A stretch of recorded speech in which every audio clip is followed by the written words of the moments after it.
নমস্কাৰ পৰীক্ষাৰ্থী জিকে ফাউণ্ডেশ্যনৰ অন্যতা ভিডিঅ'লৈ মই আপোনালোকক স্বাগতম জনাইছোঁ। এইটো ভিডিঅ'ত আমি আলোচনা কৰিম ৰাজনীতি বিজ্ঞানৰ কিছু কুৱেশ্যন। এই কুৱেশ্যনবোৰ পূৰ্বৰ বছৰৰ কিছুমান কুৱেশ্যন হ'ব, লগতে ইম্পৰ্টেণ্ট কুৱেশ্যন হ'ব। আৰু লগতে কৈ থৈ দিওঁ ৰাজনীতি বিজ্ঞানৰ এইটো এটা নতুনকৈ চিৰিজ এটা আৰম্ভ কৰা হৈছে। এইটো এই চিৰিজটোৰ ফাৰ্ষ্ট পাৰ্ট হয়। তো এনেকৈ পাৰ্ট ৱাইজ এইবোৰ আমি কিছুমান কুৱেশ্যন আমি ডিছকাছ কৰি যাম। তো আহক আজিৰ ভিডিঅ'টো প্ৰথমটো কুৱেশ্যনৰ সৈতে আৰম্ভ কৰোঁ।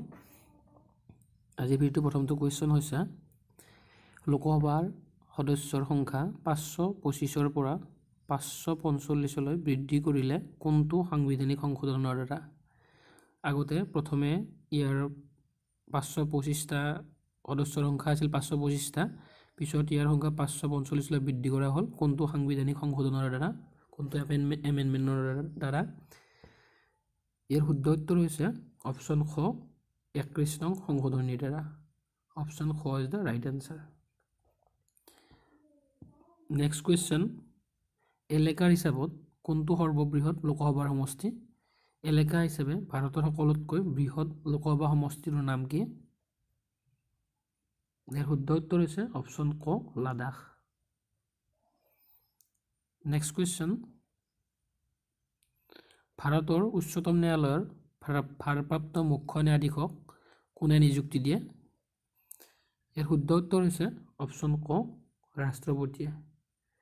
ভাৰতৰ ৰাষ্ট্ৰপতিয়ে ভাৰপ্ৰাপ্ত মুখ্য ন্যায়াধীশ আৰু ভাৰতৰ মুখ্য ন্যায়াধীশ দুয়োটাকে নিযুক্তি দিয়ে। লগতে ভাৰতৰ ৰাষ্ট্ৰপতিক আকৌ ওলোটা ভাৰতৰ ৰাষ্ট্ৰপতিক ভাৰতৰ মুখ্য ন্যায়াধীশে নিযুক্তি দিয়ে। লগতে ভাৰতৰ প্ৰধানমন্ত্ৰীক ৰাষ্ট্ৰপতিয়ে নিযুক্তি দিয়ে। মনত ৰাখিব। নেক্সট কুৱেশ্যন, উচ্চতম ন্যায়ালয়ৰ ন্যায়াধীশসকলৰ দৰমহাৰ সিদ্ধান্ত কাৰ দ্বাৰা লোৱা হয়? ইয়াৰ শুদ্ধ উত্তৰ হৈছে অপশ্যন খ লোকসভাৰ দ্বাৰা। পাৰ্লিয়ামেণ্টৰ দ্বাৰা ডিচিশ্যন লোৱা হয় ন্যায়াধীশসকলৰ বা ৰাষ্ট্ৰপতি বা প্ৰধানমন্ত্ৰীসকলৰ দৰমহাৰ নিৰিখ কিমান হ'ব। নেক্সট কুৱেশ্যন, উচ্চতম ন্যায়ালয়ৰ ন্যায়াধীশৰ অৱসৰৰ বয়স কিমান? ইয়াৰ শুদ্ধ উত্তৰ হৈছে অপশ্যন খ 65 বছৰ 65। নেক্সট কুৱেশ্যন, কুৱেশ্যন নম্বৰ 6, ভাৰতীয় সংবিধানত ৰাজ্যপালক মনোনীত কৰাৰ পদ্ধতি কোনখন দেশৰ পৰা অনুসৰণ কৰা হৈছে বা কোনখন দেশৰ পৰা লোৱা হৈছে? ইয়াৰ শুদ্ধ উত্তৰ হৈছে অপশ্যন ক Canada. Option A is the right answer, Canada. এইটো ক্ষমা কৰিব, বি হ'ব লাগিছিল, খ হ'ব লাগিছিল আৰু এইটো গ হ'ব লাগিছিল। যি নহওক ইয়াৰ শুদ্ধ উত্তৰ হৈছে অপশ্যন ক Canada. Next question, question number 7, ভাৰতৰ সংবিধান সভাৰ প্ৰথমখন বৈঠক কেতিয়া অনুষ্ঠিত কৰা হৈছিলে? ইয়াৰ শুদ্ধ উত্তৰ হৈছে অপশ্যন ক 1946 চনৰ 9 ডিচেম্বৰত ভাৰতৰ সংবিধান সভাৰ প্ৰথমখন বৈঠক অনুষ্ঠিত কৰা হৈছিল। অপশ্যন ক ইজ দ্য ৰাইট এনচাৰ। এই সংবিধান সভাৰ প্ৰথম সভাপতি আছিলে ৰাজেন্দ্ৰ প্ৰসাদ, যিটো আমাৰ ভাৰতৰ প্ৰথমগৰাকী ৰাষ্ট্ৰপতি হয়। মনত ৰাখিব। তাৰে পিছৰ কুৱেশ্যন, ভাৰতীয় সংবিধান প্ৰণয়ন কৰিবলৈ সংবিধান সভাই কিমান সময় লাগিছিল? সংবিধান সভাৰ কিমান সময় লাগিছিল ভাৰতীয় সংবিধানখন প্ৰস্তুত কৰিবলৈ? ইয়াৰ শুদ্ধ উত্তৰ হৈছে অপশ্যন গ 2 বছৰ 11 মাহ 18 দিন। অপশ্যন গ is the right answer. Next question, question number 9, 1773 চনৰ নিয়ন্ত্ৰণ আইনখনৰ দ্বাৰা উচ্চতম ন্যায়ালয় ক'ত স্থাপন কৰা হৈছিলে? ইয়াৰ শুদ্ধ উত্তৰ হৈছে অপশ্যন ক কলিকতাত। 1773 চনৰ নিয়ন্ত্ৰণ আইনখনৰ দ্বাৰা ভাৰতৰ প্ৰথমটো উচ্চতম ন্যায়ালয় কলিকতাত 1774 চনত স্থাপন কৰা হৈছিল। তাৰে পিছৰ কুৱেশ্যন, কুৱেশ্যন নম্বৰ 10, ক্ষমা কৰিব 11, কোনটো আইনৰ দ্বাৰা ভাৰতীয়সকলে ভাৰতৰ প্ৰশাসনত অংশগ্ৰহণৰ অধিকাৰ লাভ কৰিছিল? ইয়াৰ শুদ্ধ উত্তৰ হৈছে অপশ্যন খ চাৰ্টাৰ এক্ট 1833 চনৰ আইনৰ দ্বাৰা। চাৰ্টাৰ এক্ট 1833 চনৰ আইনৰ দ্বাৰা ভাৰতীয়সকলে ভাৰতৰ প্ৰশাসনত অংশগ্ৰহণ কৰাৰ অধিকাৰ লাভ কৰিছিলে বা ভাৰতীয় প্ৰশাসনত নিযুক্তি লাভ কৰিছিল। তাৰে পিছৰ কুৱেশ্যন নম্বৰ 12 ভাৰতীয় বিধান পৰিষদে কোনখন আইনৰ দ্বাৰা বাজেটৰ ওপৰত বিতৰ্ক কৰাৰ ক্ষমতা লাভ কৰিছিল? ইয়াৰ শুদ্ধ উত্তৰ হৈছে অপশ্যন ক ভাৰতীয় পৰিষদ আইন 1892 চন। 1892 চনৰ ভাৰতীয় পৰিষদ আইনৰ দ্বাৰা ভাৰতীয় বিধান পৰিষদে বাজেটৰ ওপৰত বিতৰ্ক কৰাৰ ক্ষমতা লাভ কৰিছিল।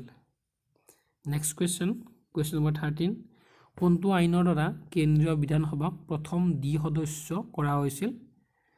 ইয়াৰ শুদ্ধ উত্তৰ হৈছে অপশ্যন খ 1919 চনৰ ভাৰত চৰকাৰৰ আইন অনুসৰি কেন্দ্ৰীয় বিধানসভাক দ্বি-সদস্যযুক্ত কৰা হৈছিল, মনত ৰাখিব। নেক্সট কুৱেশ্যন ভাৰতৰ ৰাষ্ট্ৰপতিৰ অধ্যাদেশ জাৰি কৰাৰ ক্ষমতা মূলতঃ কোনখন আইনৰ পৰা অনুপ্ৰাণিত বা কোনখন আইনৰ দ্বাৰা লোৱা হৈছিল? ইয়াৰ শুদ্ধ উত্তৰ হৈছে অপশ্যন গ ভাৰত চৰকাৰ আইন 1935 চনৰ আইনখনৰ দ্বাৰা লোৱা হৈছিল ৰাষ্ট্ৰপতিৰ অধ্যাদেশ জাৰি কৰাৰ ক্ষমতা। তাৰে পিছৰ কুৱেশ্যন নম্বৰ 15 কোনটো আইনৰ দ্বাৰা কেন্দ্ৰত দায়েৰচী ব্যৱস্থা কাৰ্যকৰী কৰা হৈছিল? ইয়াৰ শুদ্ধ উত্তৰ হৈছে অপশ্যন ক ভাৰত চৰকাৰ আইন 1935 চনৰ আইন মতে কেন্দ্ৰত দায়েৰচী ব্যৱস্থা কাৰ্যকৰী কৰা হৈছিল। তাৰে পিছৰ কুৱেশ্যন কোনখন আইনত ফেডাৰেল ব্যৱস্থা আছিল ব্ৰিটিছৰ ভাৰত চৰকাৰৰ সময়ত কোনখন আইনত ফেডাৰেল ছিষ্টেম আছিল? ক্ষমা কৰিব, প্ৰশ্নটো অকণমান উল্টা হৈছে। ইয়াৰ শুদ্ধ উত্তৰ হৈছে অপশ্যন ক ভাৰত চৰকাৰ আইন 1935 চনৰ মতে। তাৰে পিছৰ কুৱেশ্যন কোনখন আইনত সৰ্বভাৰতীয় সংঘ প্ৰতিষ্ঠা কৰাৰ ব্যৱস্থা কৰা হৈছিল? কোনখন আইন মতে ভাৰতত সৰ্বভাৰতীয় সংঘ প্ৰতিষ্ঠা কৰাৰ ব্যৱস্থা আৰম্ভ কৰা হৈছিল? ইয়াৰ শুদ্ধ উত্তৰ হৈছে অপশ্যন ক ভাৰত চৰকাৰ আইন 1935 চনৰ নিয়ম অনুসৰি ভাৰতত সৰ্বভাৰতীয় সংঘ প্ৰতিষ্ঠা কৰাৰ ব্যৱস্থা কৰা হৈছিল। তাৰে পিছৰ কুৱেশ্যন